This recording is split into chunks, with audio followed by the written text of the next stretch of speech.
Em uma aula anterior, já havíamos diferenciado entre fórmulas globais e fórmulas locais, ou inline. As fórmulas globais eram definidas nos atributos na estrutura de uma transação, ou seja, especificava-se que o atributo era sempre calculado. Isso fazia que em qualquer objeto onde fosse necessário recuperar o valor do atributo, a fórmula era avaliada para dar o seu resultado. Por isso, os atributos fórmulas eram atributos virtuais que não eram armazenados nas tabelas. Em contrapartida, as fórmulas também podem ser utilizadas de forma local, isto é, especificadas para serem avaliadas somente no lugar do código do objeto onde se encontram. Por exemplo, no source de um procedimento. Poderíamos, por exemplo, atribuir a uma variável o resultado de uma fórmula. Vejamos alguns exemplos de uso. Suponhamos que a agência de viagens solicita um relatório que mostre todos os nomes de países e para cada país a quantidade de atrações turísticas disponibilizadas. Para resolver essa solicitação, vamos criar um objeto procedimento. Posicionemos no source do procedimento e a primeira coisa que faremos é imprimir um cabeçalho com o título. Assim, escrevemos a instrução print header. Header será um print block que ainda não temos, então vamos defini-lo. Vamos na seção Layout e no print block que temos por padrão, alteramos o nome para Header.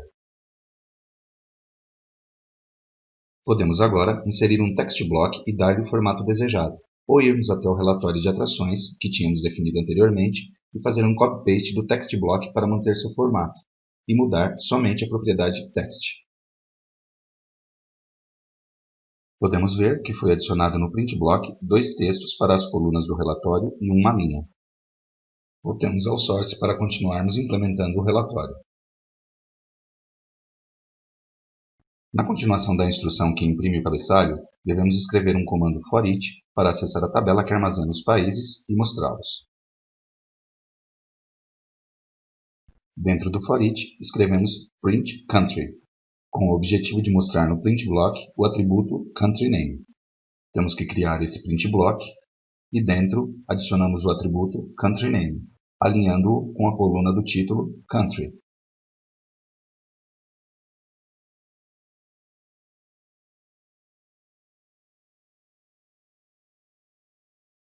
Voltemos ao source. Esse foreach definido lerá toda a tabela de países e mostrará o nome de cada país consultado. Agora, somente nos falta resolver o requisito de que, para cada país, seja impresso a quantidade de atrações que possui. Como podemos implementar isso? Calcularemos a quantidade com uma fórmula inline e mostraremos o resultado. Vamos definir uma variável para atribuir o resultado devolvido por uma fórmula count e depois mostraremos a variável no print block. Criamos a variável com o nome attraction quantity do tipo numérico de 4. Lembremos que as variáveis são espaços de memória locais no objeto onde são definidas. Isso quer dizer que só existem durante cada execução desse objeto. Quando a execução termina, desaparecem. Voltemos ao source e dentro do foreach, antes de imprimir, colocamos a variável attraction quantity e atribuímos o resultado de uma fórmula count que vai contar as atrações. Dentro do parênteses, devemos incluir um atributo que faça com que GNexus saiba qual tabela queremos contar. Como é a tabela attraction, escolhemos algum atributo que esteja nessa tabela, por exemplo, attraction name. Analisemos esse código para ver como funciona. As fórmulas determinam a tabela a ser navegada pelos atributos referenciados dentro do parênteses. Nesse caso, temos incluído o atributo attraction name, porque queremos contar atrações e GNexus entende exatamente assim. Mas as atrações que queremos contar não são todas da tabela, senão as que correspondem ao país que estamos posicionados em cada execução do foreach.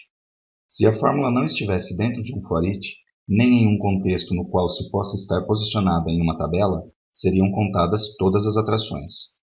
Como a fórmula está definida dentro de um comando foreach, ou seja, encontra-se em um contexto no qual está lendo uma tabela, nesse caso a tabela de países, será influenciada por esse contexto.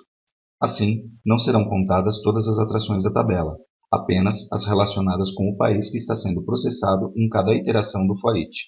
Em outras palavras, GNexus determina a tabela que deverá ser lida na fórmula com base nos seus atributos e analisa se há relação entre essa tabela e a tabela base do foreach, incluindo sua estendida.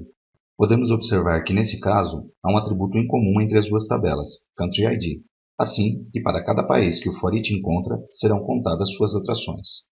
Assim, se cadastramos nas transações que já tínhamos definido o Museu Matisse, da França, e a Cidade Proibida, da China, o for each é executado e para o primeiro país, Brasil, são contadas as atrações com esse mesmo Country ID. Na sequência, o for each passa ao seguinte registro, 2, França, e conta suas atrações, as de Country ID igual a 2, encontra 3. Logo, itera o seguinte registro, 3, China, contando 2 atrações. E por último, Estados Unidos, com uma só atração.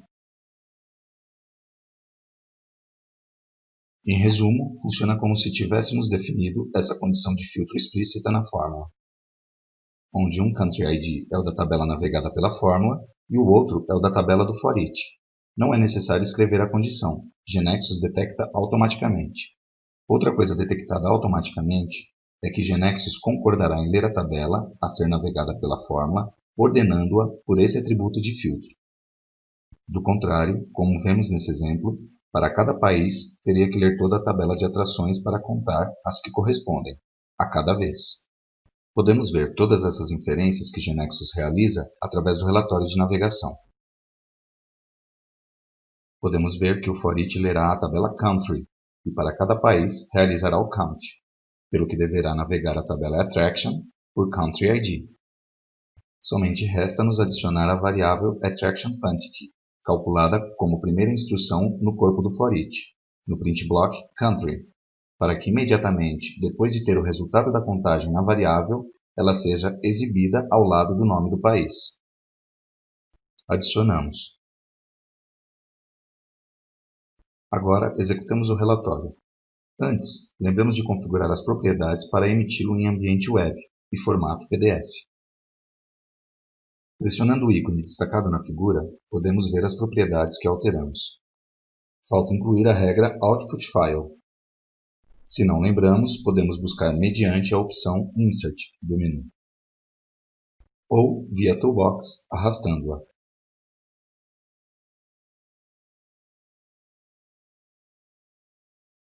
E substituindo o nome do arquivo, colocaremos o mesmo nome do objeto e o formato PDF.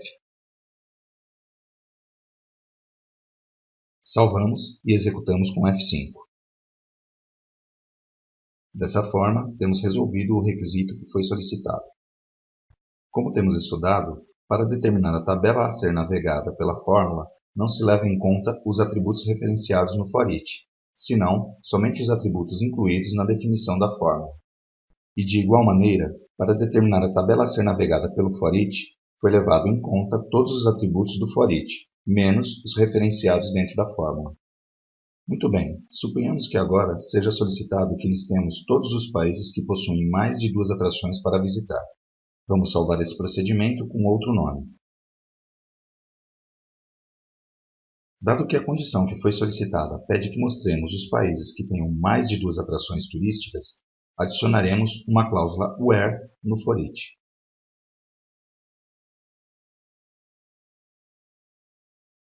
Onde queremos filtrar os países para os quais a quantidade de atrações é maior que 2.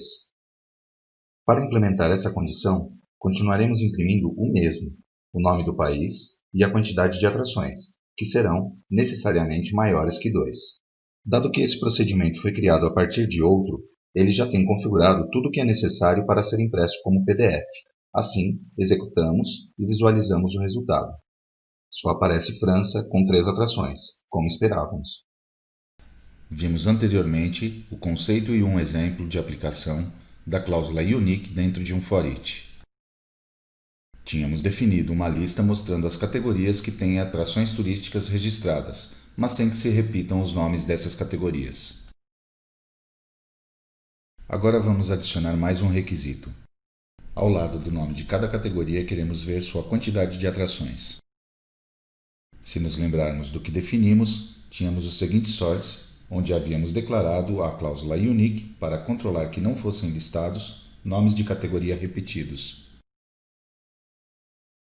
Para calcular a quantidade de atrações, declaramos agora a seguinte fórmula inline.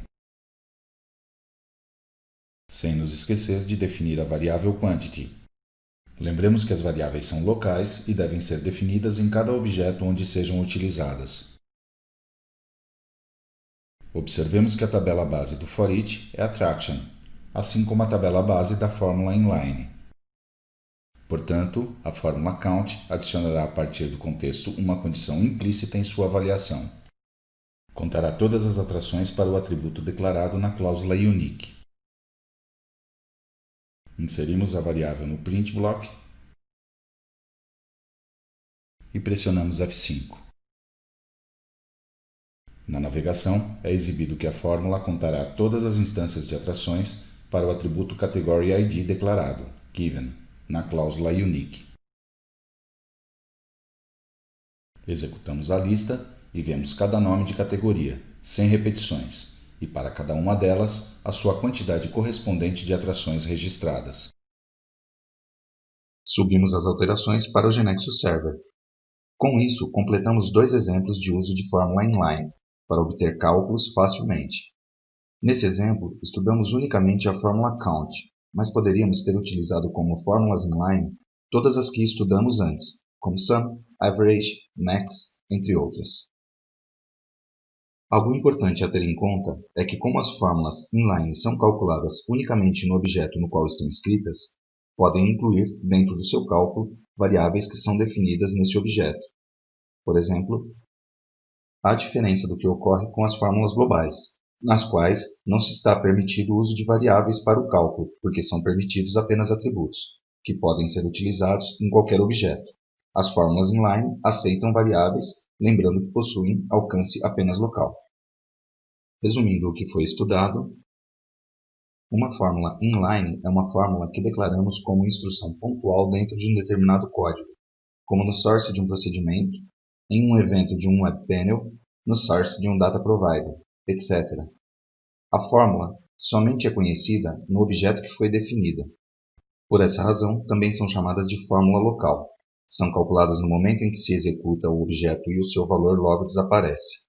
Ao contrário do que ocorria com as fórmulas globais, as definidas para atributos em transações, que são calculadas a cada momento que se consulta o valor de um atributo dentro de qualquer objeto em execução.